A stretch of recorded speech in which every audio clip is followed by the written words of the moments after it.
दंडोत बंदन अनित बार, सर्व कला समरथ, सर्व कला समरथ।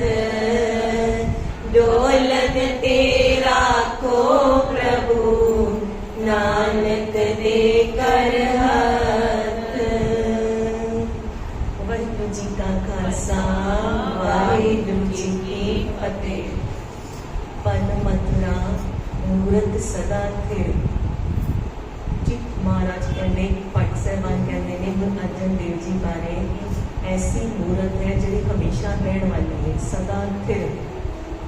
वो वाली मूरत नहीं है जी चलायमान है, कि जी पहले नहीं सी ते हुण बाद विच नहीं रहेगी, कुछ समय नहीं है। कहते सदा थिर रहने वाली मूरत है। उहदे विच चित लाओ, उहदे विच अपना चित, एक मन एक चित उस मूरत विच लाओ। क्यों? क्योंकि कलयुग जहाज अर्जन गुरु, सगल सृष्ट लगवै तल। क्योंकि ऐसी मूरत है जो ऐसे जहाज समान है, जिसके ऊपर चढ़ के या उस जहाज नाल सारे की सारी सृष्टि जिहड़ी है वो तल सकती है। ऐसी मूरत अकाल पुरख ने धारण की है। नाम की है? धन गुरु अर्जन देव साहब महाराज। ते धन गुरु अर्जन देव साहब जी को चित ला के याद करिए, चित ला के उन्होंने वडियाइयां सुनिए। महाराज कृपा करन, जो गुरसिखा का जीवन असीं सुन रहे हैं, वो क्यों सुन रहे हैं? क्योंकि महाराज ने जो कार सेवा का कुंभ लगाया, उहदे विच बेअंत सिख ने जिहड़े वो ब्रह्म ज्ञान की अवस्था को प्राप्त हुए। खाली ते कोई भी नहीं गया, जिहड़ा उस सेवा च गया खाली कोई भी नहीं मुड़िया। ते कई ब्रह्म ज्ञानी की अवस्था को होते हुए भी उत्थे सेवा कर रहे हैं, निमाणे बन के निताणे बन के महाराज की चरणी लग गए। ये नहीं जना रहे कि असी जिहड़ियां दुनिया सिद्धियां दे मालक हो चुके हैं, या सानू ब्रह्म ज्ञान की अवस्था प्राप्त है, या साडा वड्डा कुल है, या असी घरों खानदान तो राजे होंदे हाँ।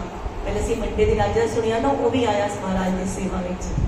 कहते कि इस तरह जो सारे आके महाराज की चरणी लग रहे हैं, क्योंकि ऐसा स्थान बन रहा है जिहदे बाबत असीं कहते हैं डिठे सवे खाओ नहीं तुझ जेहा। फिर एवें का कोई स्थान कभी किसी ने देखा ही नहीं, जिहदे 4 दरवाजे होण ते 8 पैर खुले रहते होण। जिहड़ा गुरु नानक पातशाह ने निर्मल पंथ चलाया, जिहदे विच जात पात का कोई जगह नहीं, महाराज ने उसी जुगत नूं अगे चलाया। कहते चारों दरवाजा तो चारों धर्मां दे लोग 8 पैर आ सकते, दरवाजा बंद भी नहीं होता, ते कोई एक खाली धर्म ते वरण लई भी नहीं खुलिया, सब लई समान रूप विच खुले। एवें जो महाराज अपने उत्ते भाग लगा रहे हैं, बैठ के अमृतसर की धरती ते भाई भगतू जी ने उन्होंने माता जी को कहते हैं कि धन गुरु अर्जन देव पातशाह के मैनूं भी दर्शन करा लियाओ, असी भी सेवा जाके अपने भाग बना लीए। तेरे पिता जी है नहीं, मैं बहुत बजुर्ग हाँ, पता नहीं कदों मेरा भी अकेला श्वास हो जाए। गुरु रामदास पातशाह के भाई भगतू जी के माता जी ने दर्शन किए हुए, पर हुण गुरु अर्जन देव महाराज के जिहड़े दर्शनां की तांग है। ते भाई भगतू जी कहते वो भाई भगतू जी ने जिन्होंने ब्रह्म ज्ञान की अवस्था प्राप्त है। भाई भगतू जी का जिहड़ा जन्म है वो धन गुरु रामदास महाराज के वचनां नाल होया सी। भाई भगतू जी के जिहड़े पिता जी ने भाई आदम जी, जदों भाई आदम जी महाराज के चरणी आते हैं तो वो बड़ी बुजुर्ग अवस्था में, उस बुजुर्ग अवस्था में जिथे कहते हैं भी रुख सुख गया हुण फल लगेगा ही नहीं। पर साडे जिहड़ा घर है गुरु नानक पातशाह का, वो ऐसा घर है कि मेरा वैद गुरु गोबिंदा। इस घर में की होता है? सुखे हरे पिए खिलवाए, अमृत दृष्ट संच जिवाए। भी सुखे हुए भी हरे कर देते महाराज एक खिल मात्र में। जो भाई आदम जी सारी जगह दरवाजे खटखटा के थक जाते हैं ना, औलाद कितों नहीं प्राप्त होती, तो एक सिख पासों वड्याई सुनते हैं गुरु नानक के घर में। कहते कि हुण तुसीं जाओ, गुरु रामदास जी जोत जगा के बैठे ने उस गुरता गद्दी ते, महाराज के जाके चरणी लगो ते अपनी मन मुराद की दातां पाओ। जिहड़े सिख ने टोरिया, उस सिख बारे भी विचार करो कि सिख का फर्ज ही है कि जिन्हों भी कोई भी तकलीफ होए, कोई दुख सुनो, ऐ नहीं कि मैं तेरे दुख का इलाज करता वा। असी दुख का इलाज कर ही नहीं सकते। गुण दुख का इलाज किसी भी चीज़ की जी थुड़ है उन्हें पूरा सिर्फ गुरु साहब ही कर सकते हैं। सिख वो है जिहड़ा दूजे नूं गुरु घर नाल, गुरु ग्रंथ साहब महाराज नाल, अकाल पुरख वाहिगुरु नाल जोड़े। महाराज कहते जन नानक धूड़ मंगे जिस गुरसिख की जो आप जपै और नाम जपावे। जो गुरु घर नाल जोड़े, जो कहो कि पंथ विच मर्ज हो जाए। जदों असी कड़े की सरब लो कड़े की महत्ता सुनी सी, ਉਹਦੇ ਵਿੱਚ ਸੁਣਿਆ ਸੀ कि जिवें पंथ है पंथ वाकण है, समझो कि गोल आकार है कड़े का, कि ਇਹਦਾ कोई आद अंत नहीं, ਇਹਦੇ ਵਿੱਚ ਸਮਾ ਜਾਣਾ, ਇਹਦੇ ਵਿੱਚ ਪਰੋ ਕੇ ਰਹਿਣਾ। ਤੇ ਉਹ ਅਸਲੀ ਸਿੱਖ ਹੈ ਜੋ ਆਪਣੀ ਵੱਖਰੀ ਹੋਂਦ ਨਹੀਂ ਰੱਖਦਾ, ਉਹ ਪੰਥ ਵਿੱਚ ਸਮਾ ਜਾਂਦਾ ਹੈ ਤੇ ਦੂਜੇ ਨੂੰ ਵੀ ਪੰਥ ਵਿੱਚ ਸਮਾਣ ਦੀ ਜਿਹੜੀ ਹੈ ਉਹ ਪ੍ਰੇਰਨਾ ਦਿੰਦਾ ਹੈ। ਇਹ ਨਹੀਂ ਕਿ ਉਹ ਆਪਣੀ ਵੱਖਰੀ ਹੋਂਦ ਬਣਾ ਕੇ ਗੁਰੂ ਸਾਹਿਬ ਦੇ ਨਾਲ ਆਪਣੀ ਕੁਰਸੀ ਢਾ ਕੇ ਬਹਿ ਗਿਆ। ਜਿਹੜਾ ਆਪਣੀ ਕੁਰਸੀ ਨਾਲ ਢਾ ਕੇ ਬਹਿ ਜਾਏ ਕਿ ਮੈਂ ਵੀ ਤੁਹਾਨੂੰ ਆਸ਼ੀਰਵਾਦ ਦੇ ਸਕਦਾ ਵਾਂ, ਮੈਂ ਵੀ ਤੁਹਾਡੀ ਝੋਲੀ ਭਰ ਸਕਦਾ ਵਾਂ, ਉਹ ਨਹੀਂ। ਜਿਹੜਾ ਪੰਥ ਵੀ ਸਮਾ ਜਾਏ ਉਹ ਗੁਰੂ ਨੂੰ ਚੰਗਾ ਲੱਗਦਾ ਹੈ। ਜਿਹੜਾ ਗੁਰੂ ਸਾਹਿਬ ਦੀ ਚਰਣੀ ਰਹੇ, ਜਿਹੜਾ ਗੁਰੂ ਸਾਹਿਬ ਦਾ ਸ਼ਰੀਕ ਬਣ ਕੇ ਨਾ ਬੈਠ ਜਾਏ। ਗੁਰੂ ਸਾਹਿਬ ਦਾ ਸ਼ਰੀਕ ਬਣਨਾ ਮਤਲਬ ਪਰਮਾਤਮਾ ਦਾ ਸ਼ਰੀਕ ਬਣਨਾ, ਕਿ ਉਹਦੇ ਉਹਨਾਂ ਦੇ ਬਰਾਬਰ ਆਪਣੀ ਮੰਜੀ ਢਾ ਲੈਣ। ਮਹਾਰਾਜ ਨੇ ਜਦੋਂ ਐਵੇਂ ਭਾਈ ਭਗਤੂ ਜੀ ਦਰਸ਼ਨ ਕਰਨ ਆਉਂਦੇ ਨੇ, ਭਾਈ ਭਗਤੂ ਜੀ कौन ने, असी विचार सुन रहे हैं कि वो भाई आदम जी के पुत्र ने। भाई आदम जी गुरु रामदास जी महाराज पास जदों आए बुजुर्ग अवस्था विच ते रात दिन सेवा की। गुरु रामदास जी महाराज जी तो सेवा कर रहे हैं तो कहते एक दिन बहुत झक्कड़ झांकी मीह वरसिया। जदों बहुत बारिश हुई, संगतां ठंड नाल ठिठुर रही ने, ਤੇ ਮਹਾਰਾਜ ਨੇ ਜਦੋਂ ਦੌਰਾ ਕੀਤਾ ਨਾ ਆਪਣੇ ਨਿਕਲ ਕੇ ਮਹਿਲਾਂ ਵਿੱਚੋਂ ਵੀ ਸੰਗਤਾਂ ਕੀ ਕਰ ਰਹੀਆਂ ਨੇ, ਵੀ ਸੰਗਤਾਂ ਨੂੰ ਠੰਡ ਲੱਗ ਰਹੀ ਹੈ, ਵੀ ਬਾਲਣ ਬਾਲੋ, ਲੱਕੜਾਂ ਬਾਲ ਕੇ ਦਿਓ ਸੰਗਤਾਂ ਨੂੰ ਤਾਂ ਕਿ ਸੰਗਤਾਂ ਨੂੰ ਕੁਝ ਆਰਾਮ ਮਿਲੇ। ਮਹਾਰਾਜ ਬਾਲਣ ਜਿਹੜਾ ਸੀ ਕੁਝ ਗਿੱਲਾ ਹੋ ਗਿਆ, ਕੁਝ ਖਤਮ ਹੋ ਗਿਆ, ਬਾਲਣ ਨਹੀਂ ਹੈ। ਜਦੋਂ ਐਵੇਂ ਸੁਣਦੇ ਨੇ ਭਾਈ ਆਦਮ ਜੀ ਤੇ ਉਹ ਆਪਣੇ ਘਰ ਜਾ ਕੇ ਜਿੰਨਾ ਬਾਲਣ ਪਿਆ ਉਹ ਤੇ ਲੈ ਕੇ ਆਉਂਦੇ ਹੀ ਆਉਂਦੇ ਨੇ। ਆਪਣੇ ਘਰ ਜੋ ਬੈਠਣ ਨੂੰ ਸੌਣ ਨੂੰ ਪਲੰਗ ਹੈ, ਤਖਤ ਹੈ, ਜੋ कुर्सी मेज है ना,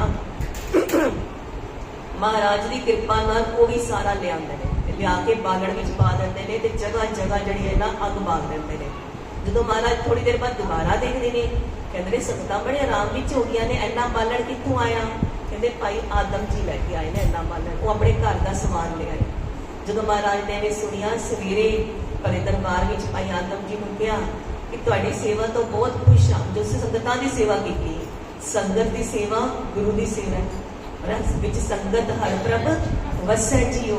लेकिन संगतां की सेवा इन्नी निमरता नाल अपने घर की परवाह ना करके अपने घर का जिहड़ा अखीरला भी वो सी ना लक्कड़ का समान वो भी दे के सेवा की है। कुछ मंगो ते हुण भाई आदम जी ने मंगना ते सी पुत्र, पर हुण शर्म आ गई। कहते संगत के सारे की कहणगे भी इन्ना बजुर्ग हो गया कि हुण पुत्र की दात मंगदा पिया।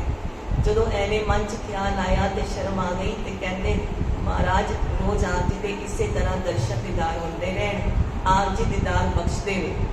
ਮਹਾਰਾਜ ਦੇ ਦਿਲ ਦੀ ਜਾਣਦੇ ਨੇ। ਮਹਾਰਾਜ ਕਹਿੰਦੇ ਤੁਸੀਂ ਉਹ ਨਹੀਂ ਮੰਗ ਰਹੇ ਜੋ ਤੁਸੀਂ ਮੰਗਣਾ ਹੈ, ਤੁਸੀਂ ਉੱਪਰੋਂ ਕੁਝ ਹੋਰ ਮੰਗ ਰਹੇ ਨੇ, ਜੋ ਮਨ ਵਿੱਚ ਹੈ ਉਹ ਮੰਗੋ। ਕਹਿੰਦੇ ਨਹੀਂ ਮਹਾਰਾਜ ਇਹ ਆਪ ਜੀ ਦੇ ਦਰਸ਼ਨ ਦੀਦਾਰ ਮਿਲਦੇ ਰਹਿਣ, ਆਪ ਜੀ ਦੀ ਸੇਵਾ ਮਿਲਦੀ ਰਹੇ। ਫਿਰ ਮਹਾਰਾਜ ਕਹਿੰਦੇ ਜਾਓ ਘਰ ਜਾ ਕੇ ਸਲਾਹ ਕਰਨਾ, कल फिर मौका मिलेगा फिर मंग लेना। घर जाके मेरा पत्नी है उन्हें कहा भी इन्ने टाइम तुसीं सेवा कर रहे हैं, और मंगण का समा आया, क्यों शर्माते हो, मंग लो गुरु साहब पासों।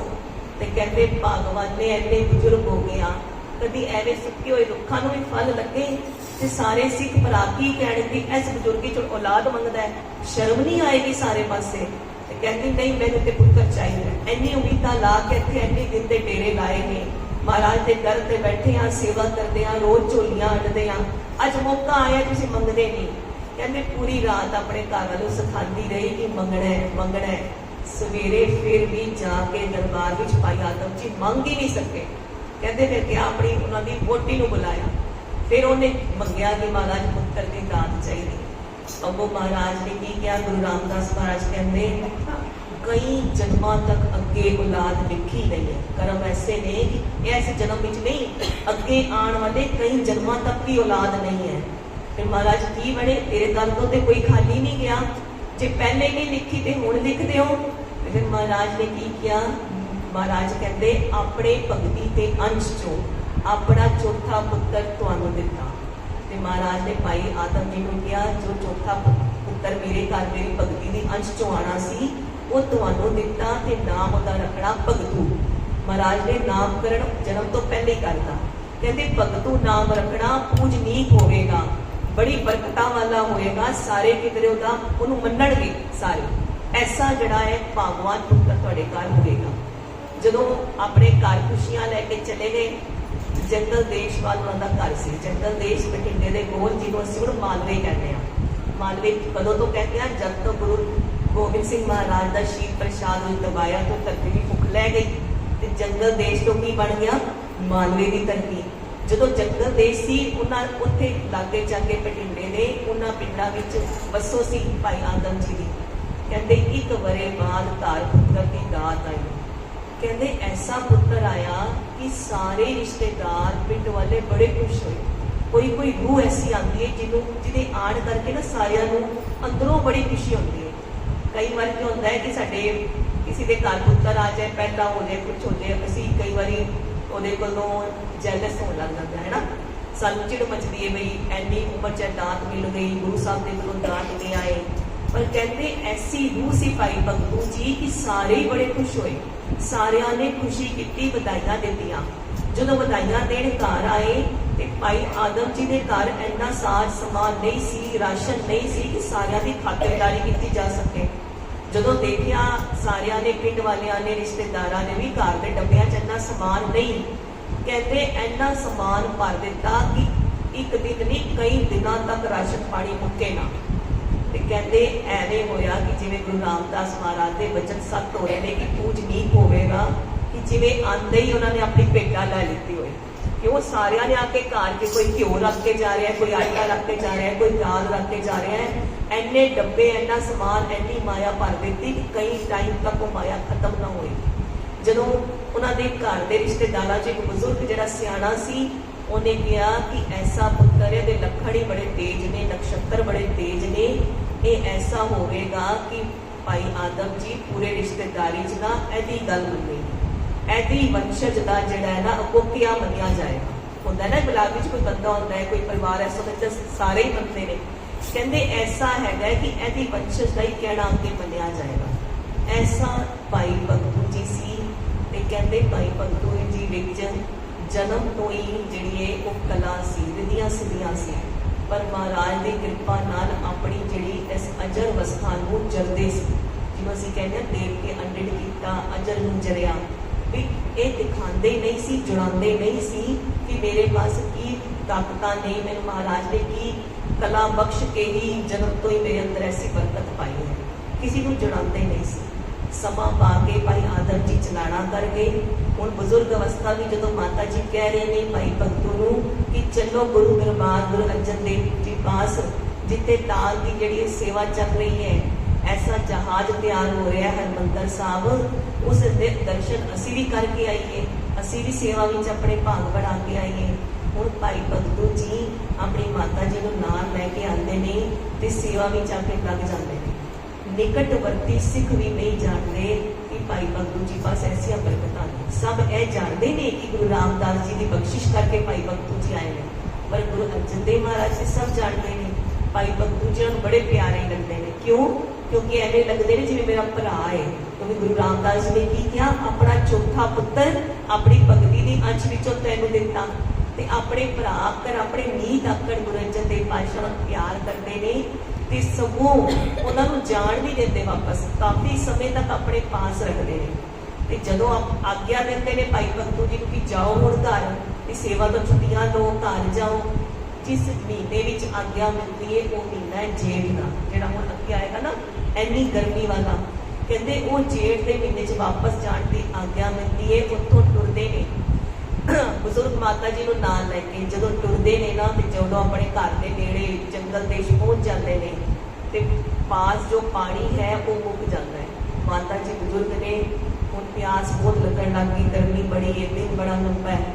ਕਹਿੰਦੇ ਮੇਰੇ ਕੋਲ ਨਾਲ ਜੀ ਹੁਣ ਅੱਗੇ ਟੁਰਿਆ ਨਹੀਂ ਜਾਂਦਾ, ਮੈਨੂੰ ਬਹੁਤ ਪਿਆਸ ਲੱਗ ਰਹੀ। ਮਾਤਾ ਜੀ ਕੁਝ ਕਦਮ ਹੋਰ, ਮਾਤਾ ਜੀ ਥੋੜੀ ਦੂਰ ਹੋਰ। ऐसा धरती हैगी है बंजर जिथे कोई खूह नहीं।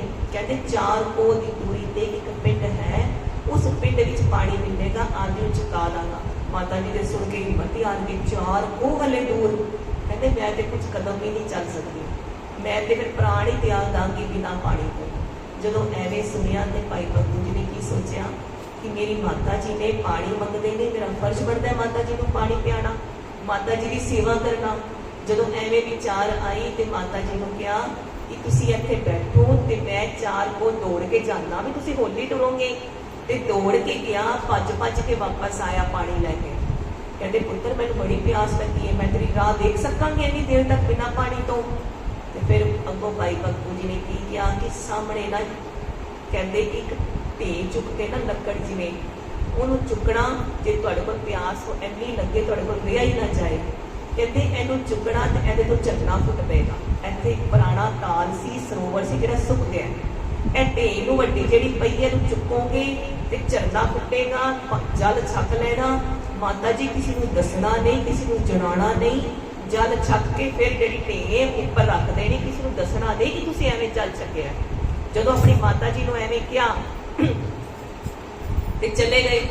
माता जी बैठे ने, पुत्र जल लैके आएगा, पर जो सारिया ना ना गया, पता भी होए पानी सामने है, मेरा पुत्र कह के गया।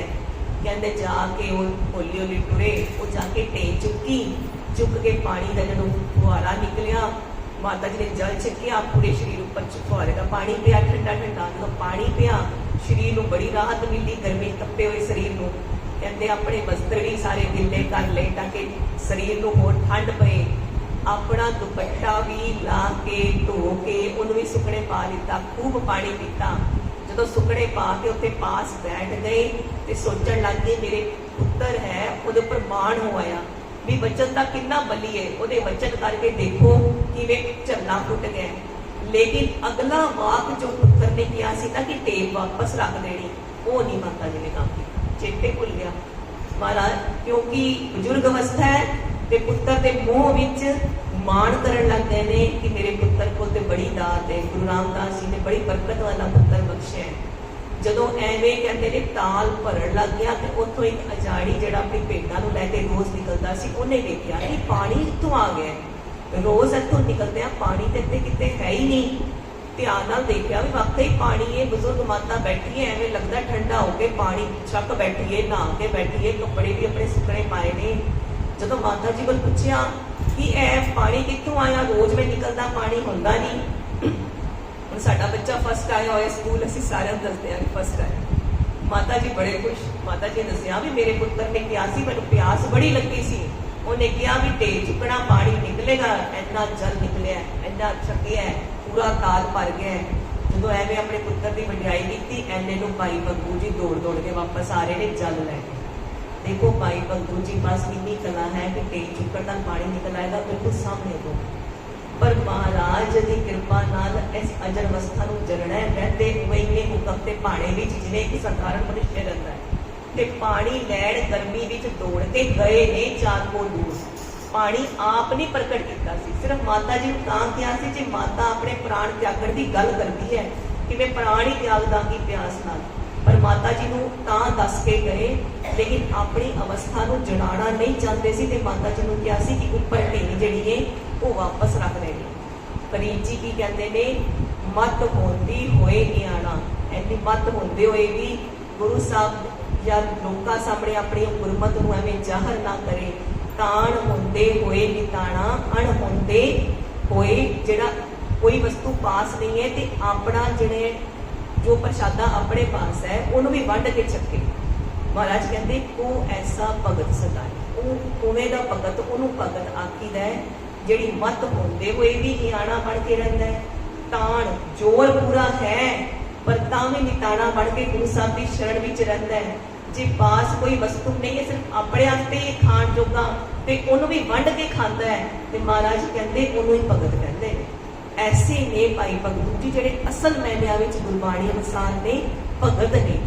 जदों हुण वापस आए माता जी ऐ की कीता, ओ पुत्तर मैं ते तेरा वाक भुल गई, मैनूं चेते नहीं रहा कि ढे वापस रखनी सी। ते जिहड़ा वो अजाड़ी है ना वो चरणा विच गिर के कहण लग गया हुण इत्थे सरोवर जिहड़ा बणिया ही रहण दो, ढे इत्थे रखो ही ना। ਤੇ ਮੈਨੂੰ ਉਪਦੇਸ਼ ਦਿਓ।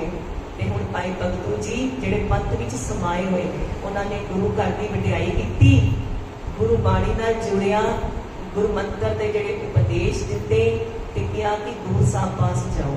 ਉਹ ਅਜਾੜੇ ਨੂੰ ਵੀ ਤਾਰਨ ਵਾਲੀ ਜਿਹੜੀਆਂ ਗੱਲਾਂ ਕੀਤੀਆਂ ਤੇ ਗੁਰੂ ਘਰ ਨਾਲ ਜੁੜਿਆ, ਆਪਣੇ ਨਾਲ ਨਹੀਂ ਜੁੜਿਆ। ਪਰ ਫਿਰ ਵੀ ਮਹਾਰਾਜ ਦੇ ਐਸਾ ਵਰ ਸੀ ਕਿ ਪੂਜਨੀਕ ਹੋਵੇਗਾ ਤੇ ਭਾਈ ਭਗਤੂ ਜੀ ਦੀ ਉਸ ਇਲਾਕੇ ਵਿੱਚ ਪੂਜਾ ਹੁੰਦੀ ਹੈ। ਕਹਿੰਦੇ ਨੇ ਅੱਜ ਵੀ ਉੱਥੋਂ ਦੀ ਜਿਹੜਾ ਝਰਨਾ ਹੈ, ਉੱਥੋਂ ਦੀ ਪਾਣੀ ਫੁੱਟ ਰਿਹਾ ਤੇ ਉਸ ਜਿਹੜੇ ਪਿੰਡ ਨੇ ਨਾ ਆਸ-ਪਾਸ ਨੇ, ਕੋਈ ਭਾਈ ਭਗਤੂ ਜੀ ਨੂੰ ਮੰਨਦੇ ਨੇ।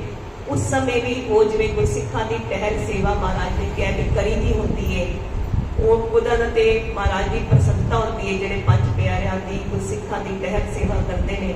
ਤੇ ਉਸ ਸਮੇਂ ਵੀ ਭਾਈ ਭਗਤੂ ਜੀ ਨੂੰ ਸਭ ਆਪਣੇ ਘਰ ਲੈ ਕੇ ਜਾਂਦੇ, ਗੁਰਬਾਣੀ ਉਪਦੇਸ਼ ਸੁਣਦੇ, ਉਹਨਾਂ ਦੀ ਸੇਵਾ ਕਰਦੇ। ਤੇ ਅੱਜ ਵੀ ਭਾਈ ਭਗਤੂ ਜੀ ਦੇ ਸਥਾਨ ਦੀ ਉੱਤੇ ਮਹਾਨਤਾ ਹੈ ਉਹਨਾਂ ਪਿੰਡਾਂ ਵਿੱਚ। ਉਹਨਾਂ ਦੀ ਜਿਵੇਂ ਤੁਸੀਂ ਕਹੋ ਕਿ ਜੇ ਮੰਨਿਆ ਜਾਂਦਾ ਹੈ, ਜਿਵੇਂ ਗੁਰੂ ਰਾਮਦਾਸ ਪਾਤਸ਼ਾਹ ਦੇ ਬਚਨ ਸੀ ਕਿ ਮੰਨੇ ਜਾਣਗੇ, ਐਸੇ ਭਾਈ ਭਗਤੂ ਜੀ ਦਾ ਜੀਵਨ। ਆਖੋ ਜੀ ਧੰਨ ਧੰਨ ਭਾਈ ਭਗਤੂ ਜੀ, ਧੰਨ ਧੰਨ ਭਾਈ ਭਗਤੂ ਜੀ।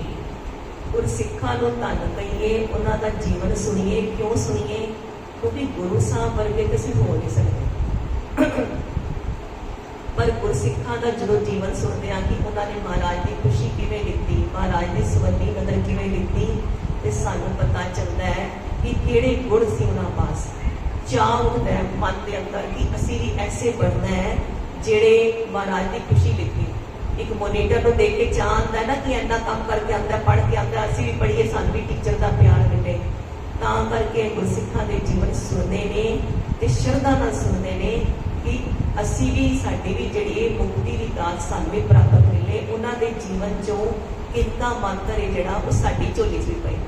ਜਿਵੇਂ ਅਸੀਂ ਭਾਈ ਭਗਤੂ ਜੀ ਦਾ ਜੀਵਨ ਸੁਣਿਆ, ਭਾਈ ਭਗਤੂ ਜੀ ਦੀ ਵੀ ਜਿਹੜੀ ਇਹ ਆਸ਼ੀਰਵਾਦ ਮਿਲੇ ਕਿ ਆਪਣੇ ਛੋਟੀ ਭੈਣਾਂ ਜਾਣਗੇ, ਭਰਾ ਜਾਣਗੇ ਕਿ ਇਹ ਵੀ ਗੁਰੂ ਘਰ ਨਾਲ ਉਸੇ ਤਰ੍ਹਾਂ ਜੁੜਨ, ਗੁਰੂ ਸਾਹਿਬ ਨਾਲ ਉਸੇ ਤਰ੍ਹਾਂ ਪਿਆਰ ਕਰਨ ਜਿਵੇਂ ਮੈਂ ਕਰਦਾ ਸੀ, ਜਿਵੇਂ ਉਹ ਕਰਦੇ ਸੀ। ਭਾਈ ਭਗਤੂ ਜੀ ਪਾਸ ਇੰਨੀ ਬਰਕਤ ਸੀ ਕਿ ਗੁਰੂ ਹਰਿਰਾਏ ਸਾਹਿਬ ਜੀ ਨੇ ਉਹਨਾਂ ਨੂੰ ਆਪਣੇ ਲੰਗਰਾਂ ਦਾ ਮੁਖੀ ਥਾਪਿਆ ਹੋਇਆ ਸੀ, ਕਿਉਂਕਿ ਬਰਕਤਾਂ ਬਹੁਤ ਸੀ। ਤੇ ਗੁਰੂ ਹਰਿਰਾਏ ਸਾਹਿਬ ਨੇ ਲੰਗਰਾਂ ਦੇ ਮੁਖੀ ਹੁਕਮ ਥਾਪਿਆ ਹੋਇਆ ਸੀ ਕਿ ਲੰਗਰਾਂ ਦੀ ਸਾਰੀ ਦੇਖ ਰੇਖ ਭਾਈ ਭਗਤੂ ਜੀ ਕਰਨਗੇ। ਗੁਰਸਿੱਖਾਂ ਕੀ ਹਰ ਤੋੜ ਦੇ, ਹਮ ਪਾਪੀ ਵੀ। ਸਾਡੀ ਭਾਵਨਾ ਇਹ ਬਣਨੀ ਚਾਹੀਦੀ ਹੈ ਜਦੋਂ ਅਸੀਂ ਕਾਰ ਸੇਵਾ ਜਿਹੜੀ ਚੱਲ ਰਹੀ ਹੈ, ਦਰਬਾਰ ਸਾਹਿਬ ਜੀ ਦਾ ਅਸੀਂ ਇਤਿਹਾਸ ਸਰਵਣ ਕਰ ਰਹੇ ਹਾਂ, ਇਹਨਾਂ ਵਿੱਚ ਜੋ ਗੁਰਸਿੱਖਾਂ ਦੇ ਜੀਵਨ ਦਰਸ਼ਨ ਕਰਾਂਗੇ, ਮਹਾਰਾਜ ਕਿਰਪਾ ਕਰਨ ਸਾਡੀ ਕੈਸੀ ਭਾਵਨਾ ਹੋਏ। ਗੁਰਸਿੱਖਾਂ ਕੀ ਹਰ ਤੋੜ ਦੇ, ਗੁਰਸਿੱਖਾਂ ਕੀ ਹਰ ਤੋੜ ਦੇ, ਗੁਰਸਿੱਖਾਂ ਕੀ ਹਰ ਤੋੜ ਦੇ, ਗੁਰਸਿੱਖਾਂ ਕੀ ਹਰ ਤੋੜ ਦੇ। ਹਮ ਪਾਪੀ ਵਿਗਤ ਪਾਏ, ਹਮ ਪਾਪੀ ਵਿਗਤ ਪਾਏ, ਹਮ ਪਾਪੀ ਵਿਗਤ ਪਾਏ, ਹਮ ਪਾਪੀ ਵਿਗਤ ਪਾਏ। ਧੰਨ ਗੁਰੂ ਪਿਆਰੇ, ਧੰਨ ਗੁਰੂ ਪਿਆਰੇ, ਧੰਨ ਗੁਰੂ ਪਿਆਰੇ, ਧੰਨ ਗੁਰੂ ਪਿਆਰੇ। ਮਹਾਰਾਜ ਕਿਰਪਾ ਕਰਨ। ਕੱਲ ਭਾਈ ਮੰਝ ਜੀ ਦਾ ਅਸੀਂ ਜੀਵਨ ਪ੍ਰਸੰਗ ਦਰਸ਼ਨ ਕਰਾਂਗੇ। ਜੂਲ ਦੇ ਨਿਸ਼ਾਨ ਰਹੇ ਅੰਤ ਮਹਾਰਾਜ, ਜੂਲ ਦੇ ਨਿਸ਼ਾਨ ਰਹੇ ਅੰਤ ਮਹਾਰਾਜ, ਸੱਚ ਤੇ ਦੀਵਾਨ ਰਹੇ ਗੁਰੂ ਮਹਾਰਾਜ, ਸੱਚ ਤੇ ਦੀਵਾਨ ਰਹੇ। ਗੁਰੂ ਮਹਾਰਾਜ ਕੇ ਵਾਹਿਗੁਰੂ ਜੀ ਕਾ ਖਾਲਸਾ, ਵਾਹਿਗੁਰੂ ਜੀ ਕੀ ਫਤਿਹ। ਰਾਮ ਕਲੀ ਮਹਲਾ ਤੀਜਾ, ਆਨੰਦ ਓੰਕਾਰ ਸਤਿਗੁਰ ਪ੍ਰਸਾਦ। ਆਨੰਦ ਪਿਆ ਮੇਰੀ ਮਾਈ।